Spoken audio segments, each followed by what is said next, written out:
जय हिंद साथियों। आज की इस वीडियो में हम एमपी कांस्टेबल की जो भर्ती आई है उसकी रणनीति के बारे में बात करेंगे कि किस प्रकार से आपका सिलेबस है और इतने कम समय में आप किस प्रकार अपने एग्ज़ाम की तैयारी को बेहतर कर सकते हैं। तो सबसे पहले जो परीक्षा की योजना है, इसमें जो परीक्षा है वो आपकी 2 चरणों में पूरी होगी। पहली होगी आपकी लिखित परीक्षा और दूसरी आपकी होगी इसमें फिजिकल टेस्ट। इस बार क्या किया गया है, 100 क्वेश्चन का आपका क्या रखा गया है, रिटन एग्ज़ाम, और 100 नंबर का ही आपका क्या रखा गया है, फिजिकल एग्ज़ाम। तो दोनों के मार्क्स आपस में ऐड होकर ही इसमें क्या होगी, मेरिट लिस्ट को तैयार किया जाएगा। तो सबसे पहले हम केवल रिटन एग्ज़ाम के बारे में बात करते हैं। तो इसमें आपको एग्ज़ाम के लिए 2 घंटे का समय दिया जाएगा, जिसमें आपसे 100 प्रश्न पूछे जाएंगे और हर एक प्रश्न के लिए आपको +1 अंक दिया जाएगा और इस एग्ज़ाम में किसी भी प्रकार की नेगेटिव मार्किंग नहीं है। जो आगे इसमें बात करते हैं प्रश्नों के प्रकार, तो प्रश्न आपके वस्तुनिष्ठ होंगे, जिन्हें अपन एमसीक्यूज़ कहते हैं, जिसमें पहला सेक्शन है आपका 40 अंकों का, जिसमें सामान्य ज्ञान और तार्किक ज्ञान के प्रश्न पूछे जाएंगे।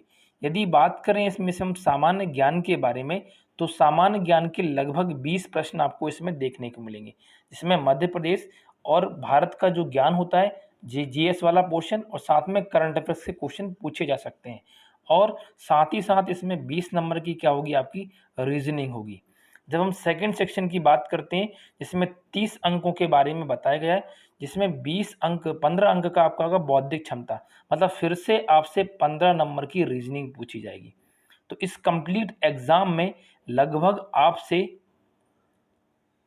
35 नंबर का रीजनिंग पूछा जाएगा और यहाँ से यदि आप निकालेंगे तो औसतन 15 नंबर की आपसे मैथ्स के क्वेश्चन, और नीचे वाले सेक्शन में विज्ञान और सरल अंक गणित है, जिसमें फिर से आपसे 15 क्वेश्चन मैथमेटिक्स से ही पूछे जाएंगे।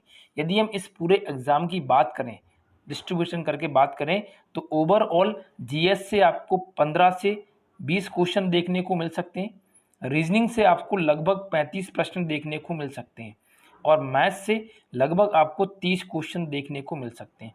मतलब मैथ्स और रीजनिंग का वेटेज इसमें सबसे ज़्यादा है। लगभग इसके 65 प्रश्न आपको इस परीक्षा में देखने को मिल सकते हैं और यही आपका सबसे मेन वाला पॉइंट है, जहाँ से आप तैयारी को मजबूत कर सकते हो। यदि हम बात करें साइंस के बारे में, तो साइंस के केवल इसमें 15 क्वेश्चन पूछे जाते हैं। इससे पहले जब 2022 में परीक्षा आयोजित हुई थी, तो हर एक परीक्षा के पेपर में इससे साइंस के 15 क्वेश्चन थे और ये क्वेश्चन फिजिक्स, केमिस्ट्री और बायोलॉजी से संबंधित थे। और साथ ही साथ इसमें आपको क्लास 6 से लेकर 10 तक की एनसीईआरटी भी पढ़नी होती है। तो सबसे ज़्यादा फोकस आपका मैथ्स और रीजनिंग पर होना चाहिए। साथ ही साथ क्या होता है कि बच्चा मैथ्स और रीजनिंग तो कर लेता है, लेकिन जीएस नहीं पढ़ पाता है। जीएस पढ़ना बहुत ज़्यादा ज़रूरी है, क्योंकि जीएस के बिना क्या होता है, कहीं ना कहीं हम पीछे रह जाते हैं, क्योंकि आजकल हर एक बच्चा मैथ्स रीजनिंग को बहुत अच्छे से पढ़ रहा है।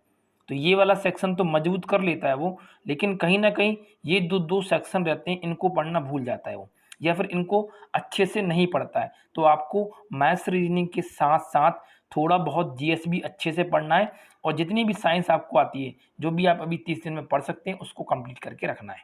ठीक है। यदि हम बात करें इसमें मैथ्स के सिलेबस की, तो मैथ्स के सिलेबस के लगभग 18 टॉपिक हैं इसमें, जिससे सबसे ज़्यादा क्वेश्चन इस परीक्षा में पूछे गए हैं।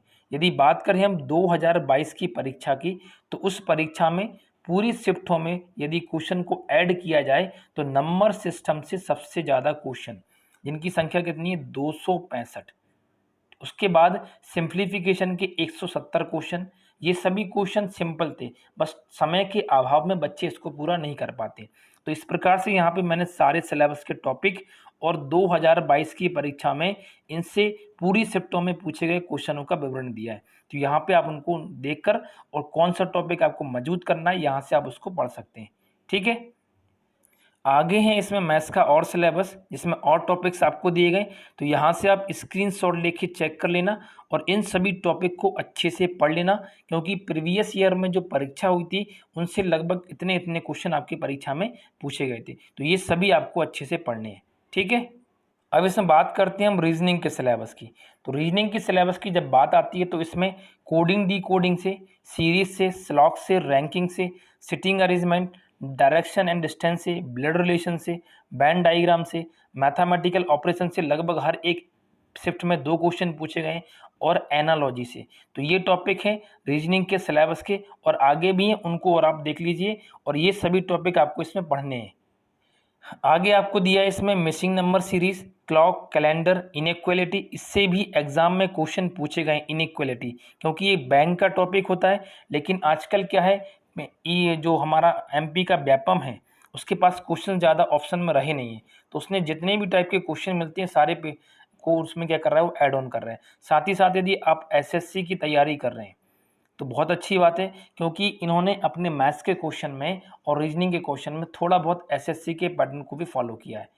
तो यदि आप पहले से कर रहे हैं प्रिपरेशन तो बहुत अच्छी बात है, नहीं तो थोड़ा बहुत आप एसएससी के क्वेश्चन को भी सॉल्व कर सकते हैं। तो इस प्रकार से ये सारे टॉपिक हैं रीजनिंग के सिलेबस के, इनसे आपको क्वेश्चन पढ़ने हैं और इनकी अच्छे से प्रैक्टिस करनी है। ठीक है, अब आगे इसमें जीएस का सिलेबस।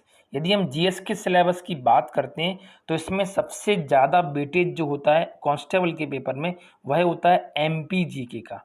कम से कम आप एमपी जीके को तो बहुत अच्छे से पढ़ के जाएं, क्योंकि इससे लगभग 7 से 8 क्वेश्चन एग्जाम में पूछे जाते हैं। साथ ही साथ दूसरा टारगेट कर सकते हैं आप करंट अफेयर्स को, इससे भी लगभग 3 या 4 क्वेश्चन आपको एग्जाम में देखने को मिल सकते हैं। बाकी फिर यदि आपके पास टाइम होता है, यदि आपने पहले से जीएस पढ़ा हुआ है, तो आप हिस्ट्री, ज्योग्राफी, इकोनॉमिक्स और पॉलिटी को एक बार एटलीस्ट रिवीजन करके जा सकते हैं।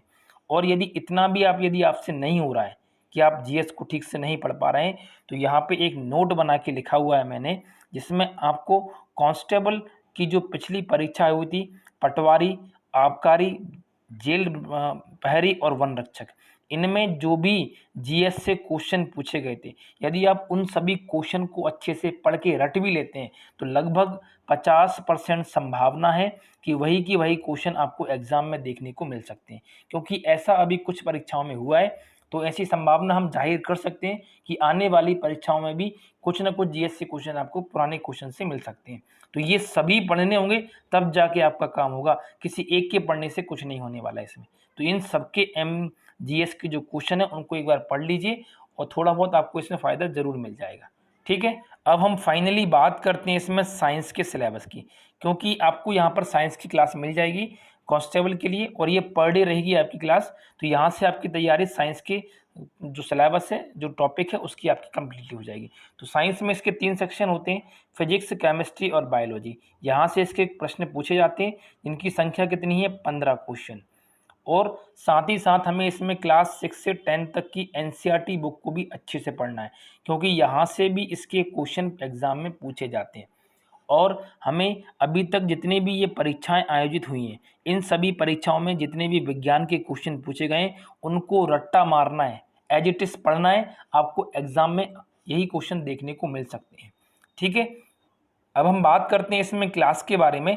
तो आपकी साइंस की क्लास इसमें पर डे लगेगी, जिसमें आपको प्रीवियस ईयर के क्वेश्चन पेपर का प्रैक्टिस सेट कराया जाएगा, जिसमें आपके 15 क्वेश्चन रहेंगे जो कि आपकी पिछली शिफ्ट में जो भी आए होंगे, और साथ में हम साइंस का प्रैक्टिस सेशन रखेंगे इसी में। तो लगभग पर डे आप 100+ क्वेश्चन का एक पूरा प्रैक्टिस सेशन रहेगा, जो कि सुबह 6 बजे से रहेगा आपका, और शाम को 6 बजे आपकी क्लास 6 से एनसीईआरटी की क्लास रहेगी 10 तक की, जो कि 1 महीने में आपकी कंप्लीट करा दी जाएगी। यहाँ पर सुबह आप 6 बजे 100 क्वेश्चन की प्रैक्टिस कर सकते हैं, जिसमें आपके प्रीवियस ईयर के क्वेश्चन रहेंगे और थोड़े बुक के रहेंगे आपके। ठीक है, और शाम को आप एनसीईआरटी को अच्छे से रिवाइज कर सकते हैं। तो इस क्लास की सहायता से आप अपने पेपर की तैयारी में जो विज्ञान का आपका टॉपिक है उसको अच्छे से कंप्लीट कर सकते हैं। ठीक है, तो चलिए मिलते हैं हम अगली क्लास में, तब तक के लिए नमस्कार, धन्यवाद।